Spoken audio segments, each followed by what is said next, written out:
The final episode of the 4-part Lifetime documentary Where is Wendy Williams? Introduces a new character by way of former daytime talk show host Wendy Williams' sister, Wanda, who, though initially hesitant, agreed to be a part of the film 1 year after production began. It has been a long journey in terms of the experience for our family and for Wendy, Wanda says in the documentary. I hope to come out of this letting people see the love that we have as a family together for each other as well as the love we have for Wendy, and to understand the journey we've been through that has not always been perfect. Everyone wanted the same thing, which is to see Wendy healthy and happy.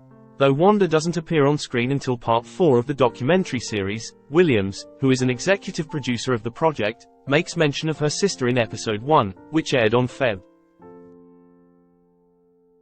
24. When asked about rumors that Shush is still battling substance abuse issues, Williams tells producers, "I love vodka and the problem is with Wanda. Shush is my sister. I love Wanda, but she hates that I love alcohol."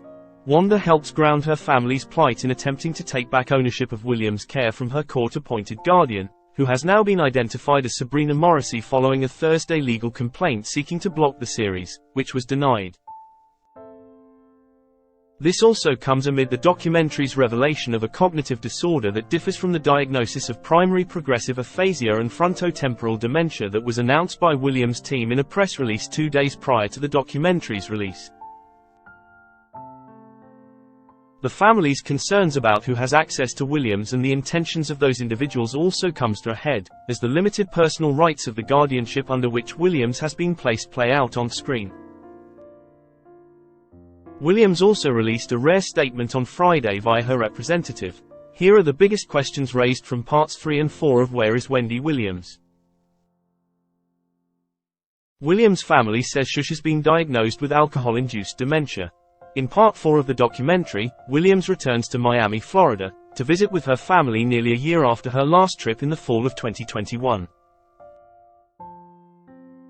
When a producer asks Williams' son, Kevin Hunter Jr., why his mom came to stay with them during her previous visit, he reveals that doctors told him she was suffering from alcohol-induced dementia. From taking her to appointments and things like that, I was able to really learn more about things going on with my mother internally, he says.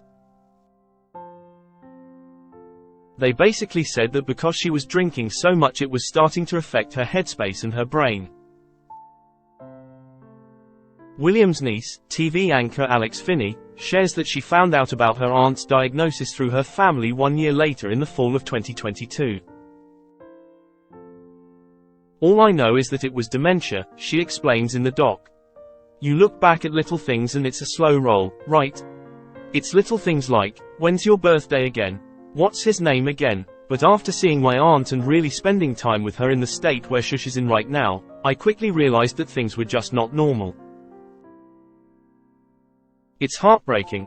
Reiterating the factors that contributed to Williams' increased alcohol use, as discussed in parts 1 and 2 of the documentary, Alex states, when it's come to my aunt's dementia, there are 3 things that didn't help her: divorce, the pandemic and then losing my grandmother. Williams can't make any decisions without her guardian's consent. Though Williams' guardianship has been positioned as solely financial, Morrissey legally has control over all aspects of the media personality's life, including if and when she can travel, where she lives and with whom she has contact and when. Near the end of part 4, Williams' manager Will Shelby, one of few people who has access to her, tells producers Shush has expressed the desire to one day move to Miami where her family resides. Asked by producers whether that relocation would need to be approved by the court, Shelby replies, "Everything with Wendy is a court decision, everything. Shush is not making any decisions on her own. Everything has to be decided by the court." Audiences were given a glimpse into how much control Williams' guardian has over her comings and goings in part 3 of the documentary when her publicist, Sean Zanotti, flies Williams to Los Angeles in March of 2023 to meet with NBC about returning to television without Shelby or Morrissey's knowledge. NBC declined to comment on the meeting to producers. But Shelby expressed his discontent both with Williams and Zanotti, before telling producers, "I don't even know how the guardianship feels about this."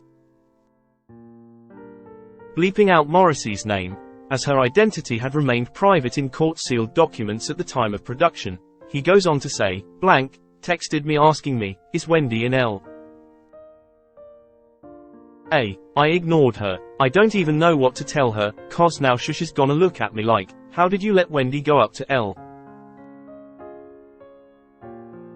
So now, Shush is not going to trust me. They don't understand the position they put me in. I'm just pissed." Even before Williams was officially placed under a court-ordered guardianship, her rights and those of her family started to be stripped from him. Hunter Jr. says in the doc, "My power of attorney was taken away from me when the court proceedings started," he explains. And then they tried to say that while the court case was going on that if we wanted to bring her to Florida, it'd be considered kidnapping. Williams' family thinks Shush is being taken advantage of. Zanotti was already seen as a questionable figure by Williams' family, particularly by her niece who greets her coldly when she finds Zanotti at home with her aunt in New York when she comes to visit. Soon after, Alex excuses herself before telling producers she doesn't want to film with Williams' publicist. "This is my aunt, and I don't need her in the room. I'm not doing that. I don't even know who this person is," Alex says before bursting into tears. This is all very jarring. Like, what is going on? Alex decides to ask her aunt just that after Zanotti excuses herself when her attempts to comfort Williams' niece aren't received. Alex is heard muttering under her breath, "I don't need your fake," using behind in the middle of my relationship, before Zanotti leaves. Alex then turns her attention to her aunt, whom she tells bluntly, "I'm just trying to understand. Like, what you pay her and, Shush is your friend." When Williams answers in the affirmative, Alex attempts to reason with her. "I'll be honest with you. It's no secret that there have been random people around you getting money, getting paid, whatever the case may be. I'm just trying to figure out your friend that you're saying is your friend that you're also paying. It's giving a little desperate energy. You are an A-list celebrity. You are bigger than this. You are better than this. You are smarter than this. You are stronger than this. The Aunt Wendy that I know, that has instilled in me how to navigate this crazy business that we're in. This isn't it," Alex says before later adding, "Listen to the people in your life that are not taking a dime." Williams' family has always wanted to be her guardian. In Part 4, the Williams family makes it clear that they've always wanted to be in charge of her care and had expectations that they would in fact be. The decision to bring her to Florida was between us and the show, Williams' nephew Travis Finney says of Williams' visit to Miami in 2021 in the doc. It was a group decision. The decision to keep her in Florida, extended, was a family decision, and that's where the show and the family started to disagree and the financial advisor. They saw that she was down here for too long, and our priority wasn't just to dust her up and then put her back on stage, it was to actually focus on long-term recovery, and that's when they started fighting this. Still, after Williams was ordered back to New York in April of 2022 for court proceedings regarding potential guardianship, her family believed she would remain in their care. When the whole process started, all members of this family were contacted about Wendy and what we needed for her, Wanda explains. My feeling as her sister was that Wendy needs to have somebody with her 24 hours a day for the next few months. I was asked, would I consider being a guardian? And I said, I don't know what being a guardian involves. I was told that it involved taking some kind of class, and I said, yeah, I'll do it. I said, whatever I gotta do, I'll be focused on Wendy's health. And then all of a sudden, the wall came down and there was nothing. Williams' family maintains that when she returned to New York, things got progressively worse, with her nephew saying that once when he flew to New York to visit, Williams would just sit in bed all day with bottles of vodka. "I think that the guardianship system is broken," Wanda later says in the episode. "If this is how it works, then it's broken." Her remarks underscore similar feelings Hunter Jr.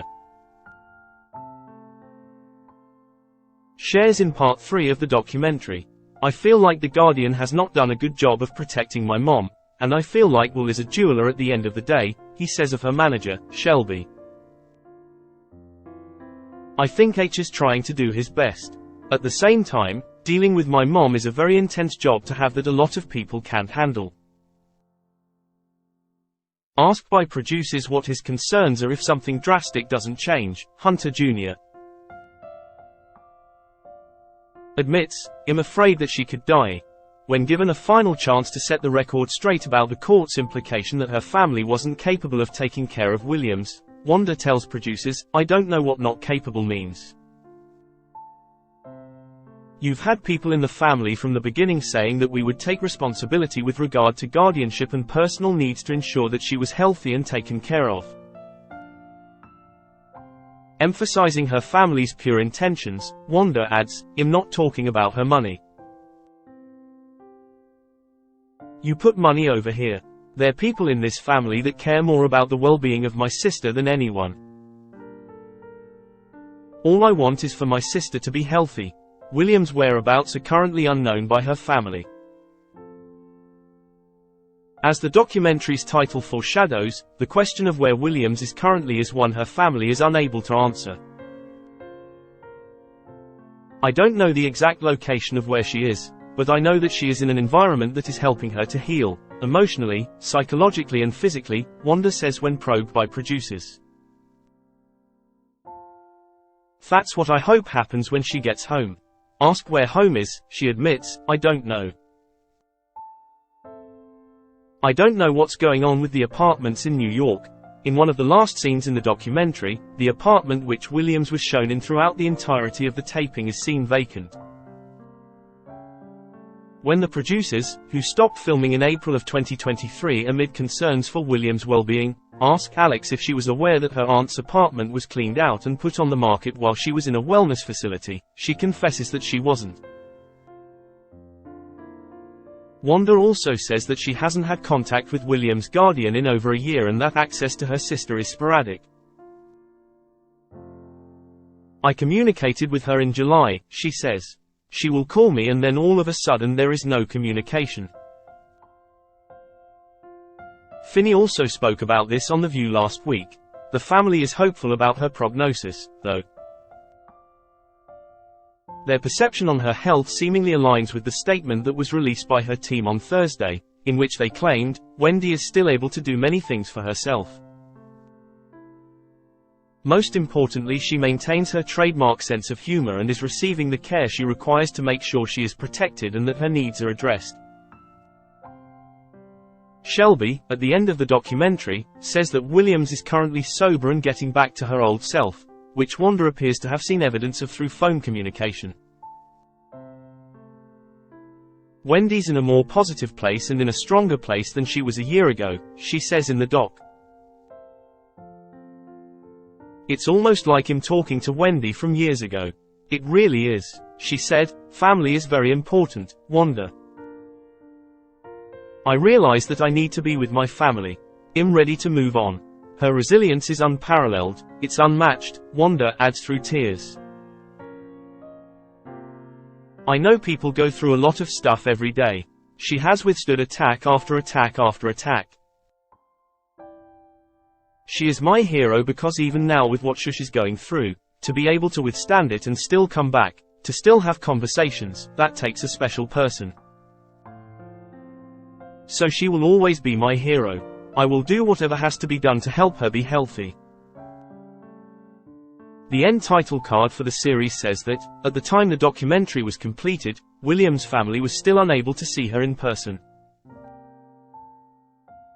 Adding that, per New York State Mental Hygiene Law, Article 81.31, the court must conduct a review of her guardianship every year.